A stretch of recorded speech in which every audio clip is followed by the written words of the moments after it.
I picked up this rare Troy Bilt 33-inch combination deck mower. Seller said he's had lots of mechanics look at it, but couldn't get to the bottom of it. So today we're going to see if we can fix this old mower and bring it back to its former glory.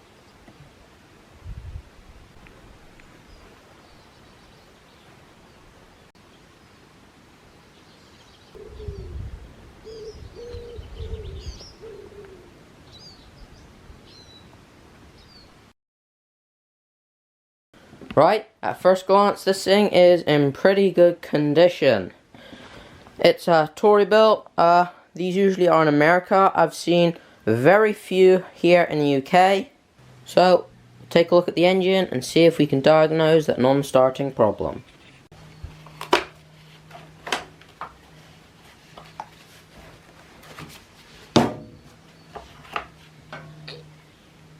Seems to be a brand new air filter.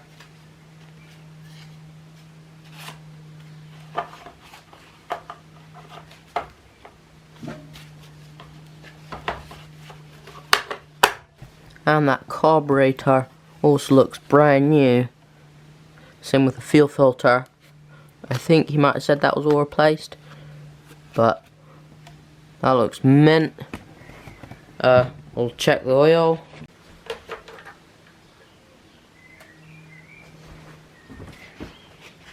That looks like brand new oil to me. Smells also good. See what level it's at.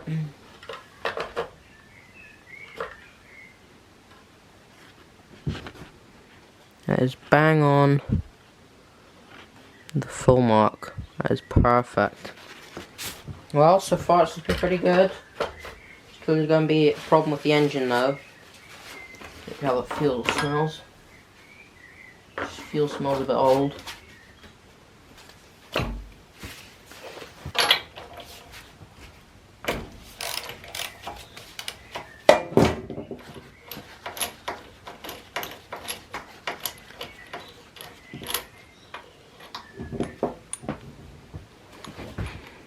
That spark plug is brand new.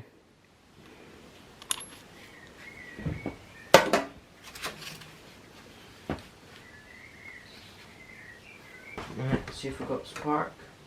Just trying to stick this onto run position, but this throttle is somehow stuck. I'm gonna check down here. It moves here manually. So maybe that's pinching, or somehow that lever mechanism's not working up there.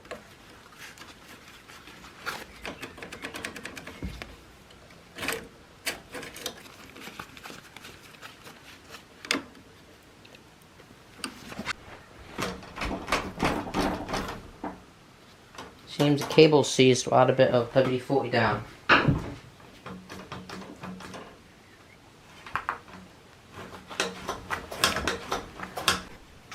Right, finally got this thing moving. Now we can get onto the checking that spark again.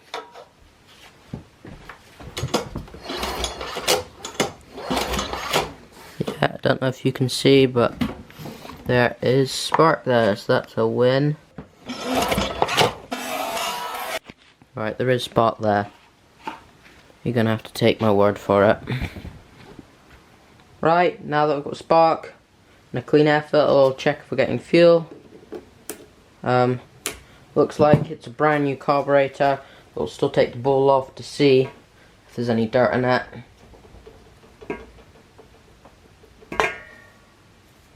Okay, so that's the fuel off. Let's see what fuel on is.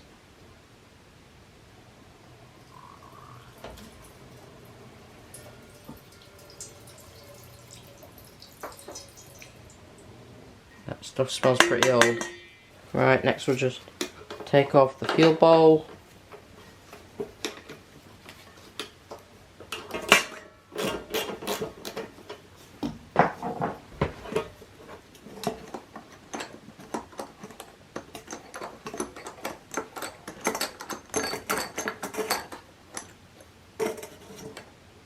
This carburetor is looking spotless.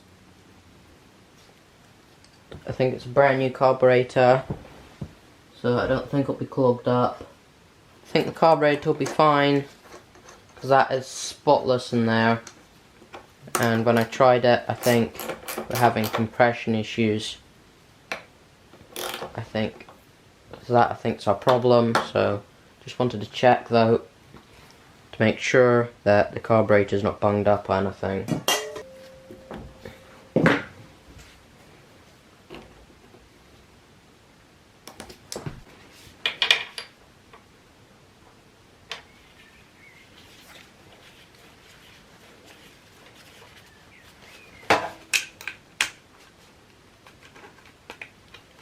Right, let's see how much compression we've got. I think this will be our issue.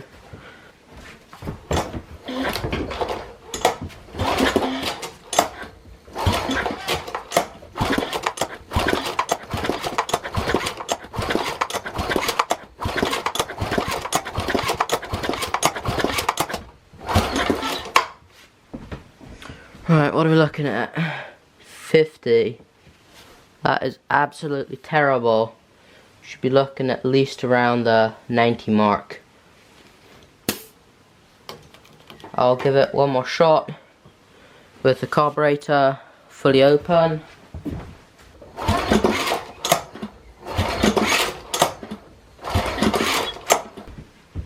Alright, it won't go anymore. So at least we know it's just a little under 50 this time. So that must be our problem. We'll check if the valve clearance is okay, and then we can take it from there.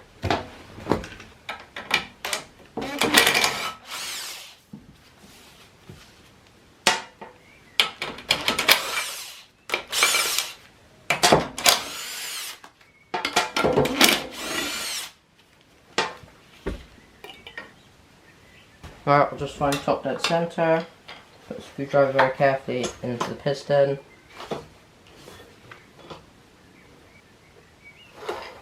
Right there.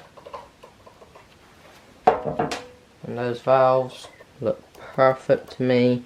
Tappy valves are happy valves. So I have a feeling it's going to be either the piston rings or head gasket.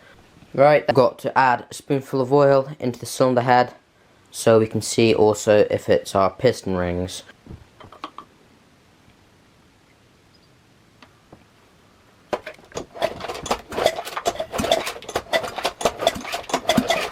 Right, we're at 75 psi of pressure there. Still a little less than we'd wish for, but the spoon of oil has definitely helped, so I think the head gasket might be fine. But the piston rings could be the problem, so I'll strip it down and take a look.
like the head gasket's gone. Everything looks fine here so far. So I think the valves are fine.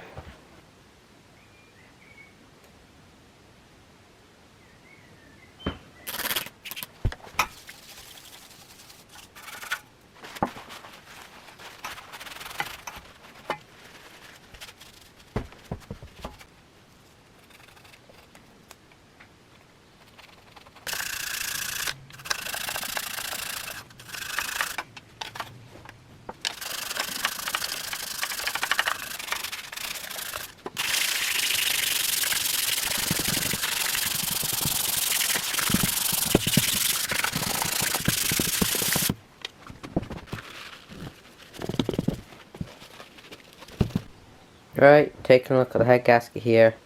It's slightly worn through there, but nothing much. Doing that oil test showed though that it was somewhere leaking, and it was probably the rings, and at least we know the valves are all good. But this gasket looks okay, so we shall have to strip the engine down because it's probably going to be the piston rings that are gone. What still really confuses me is the cylinder here has fresh hash lines, so it's clearly been honed out, which is confusing because if it's honed out, usually you'd replace the piston rings, or that's why the only reason you do it. So yeah, that's a confusing one, but I can't think of anything else that's causing a problem because I checked over the valves. The valves are fine. When we put oil in the cylinder, it suddenly gains compression, and the head gasket looks okay. We'll still replace that, so it's probably going to have to be those piston rings. So let's get this engine stripped down.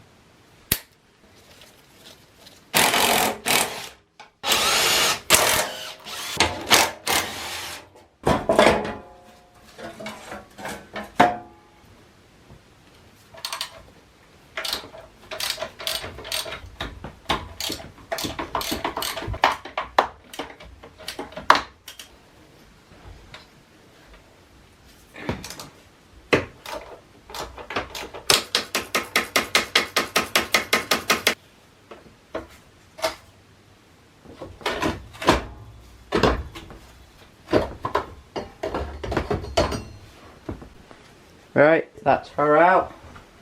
We should now drain the oil.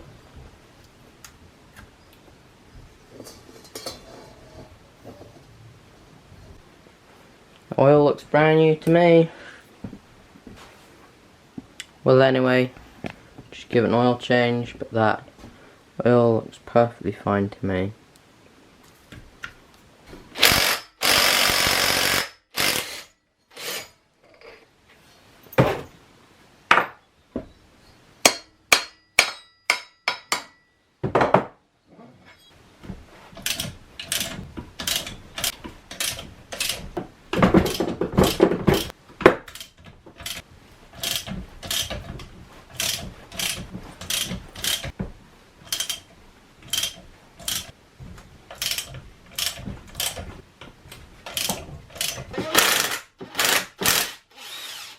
Using a different drill because I don't like using an impact on engines.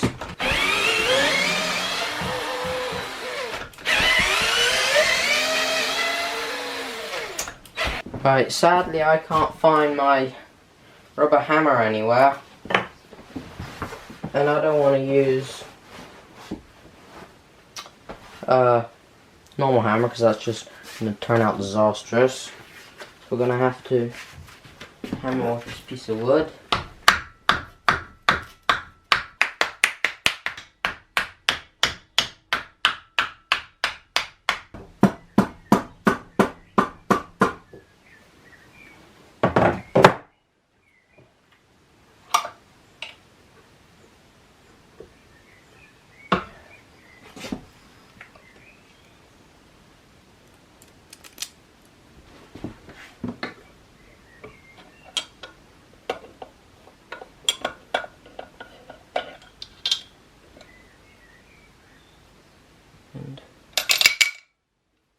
And this one's the front one.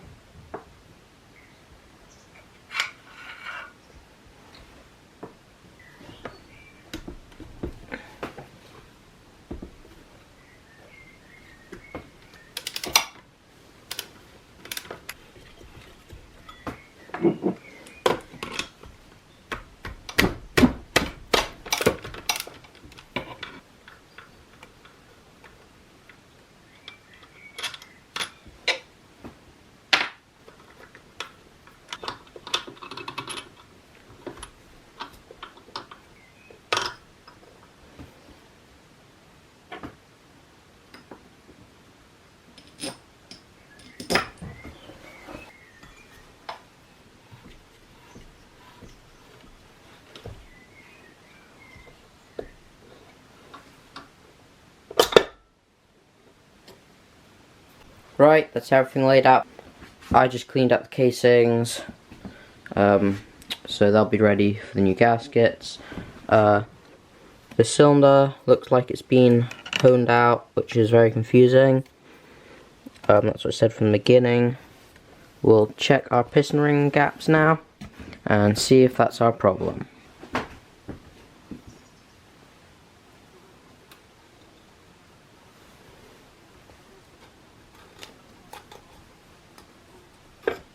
You can use a piston to make sure that the rings are level, so it's perfect for measuring. See what our gap's at. Okay, it's way bigger than that, and that's far too loose. Our ring gap right now, the top one is 20th of an inch, I think you call that. It should be 0.006 to 0.010. So this ring gap is far too big. So we might have found our compression problem. Right, this one is 0.21. And oil ring gap.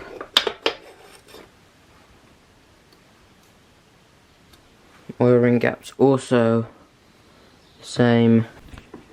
Right, I gave the workshop a tidy up. We measured the ring gaps. They're almost 3 times the gap, or twice as large as it should be. So it should be a 0.006 to a 0.10, and that's the spec that they should be in, because I just checked online. And right now they are a 0.020, so that is, it should be a 0.06 instead of 0.020. So you can see, of course, they're more than double. They can be worn though to a 0.010, but they're double the ring gap than it should be right now. I looked online. It's really hard to find parts for this, basically impossible, because Briggs & Stratton, if I believe correctly, do not manufacture parts for these engines anymore, or went bust or whatever. So in the UK it's almost impossible to find parts. I did in America find a set of new rings, but that's $200 and they won't ship across here, so that's a no-go. I did, believe it or not, my saving grace, I found one set for sale, the last one in stock on Amazon, so I immediately ordered them up. So I'm hoping they will fit, because the cylinder head has been slightly honed out. Usually want to buy slightly oversized rings and then file them down to the correct size. So they might be a little bit on the higher side of the tolerance spec, but we can run with that. At least managed to get a set. So that's great. I think what might have happened with this mysterious fresh hatching here is that the mechanic stripped it down, found out that, of course, worn out piston rings, but couldn't find any for sale because it's almost impossible. I'm super lucky to have found a set on Amazon, otherwise this engine would have been a goner, just due to not being able to find new piston rings, which would be a shame. So I think that's what happened, but at least I found a set. Alright, so hopefully in the next video we'll get this all together. The part should hopefully fit. I'll keep my fingers crossed. Hope you enjoyed this video. If you did, please like and subscribe, of course. YouTube algorithm right now somehow isn't promoting my content anymore. A video used to have a reach of around 40,000 people. YouTube right now is only showing around 800 people. for each of my videos, and out of that, 200 of them are viewing it. So the click-through rate is pretty good, but YouTube is not sharing the contents. If you could please do that, please like, share, subscribe. Anyway, I hope you enjoyed the video, and I'll see you all next time. Bye!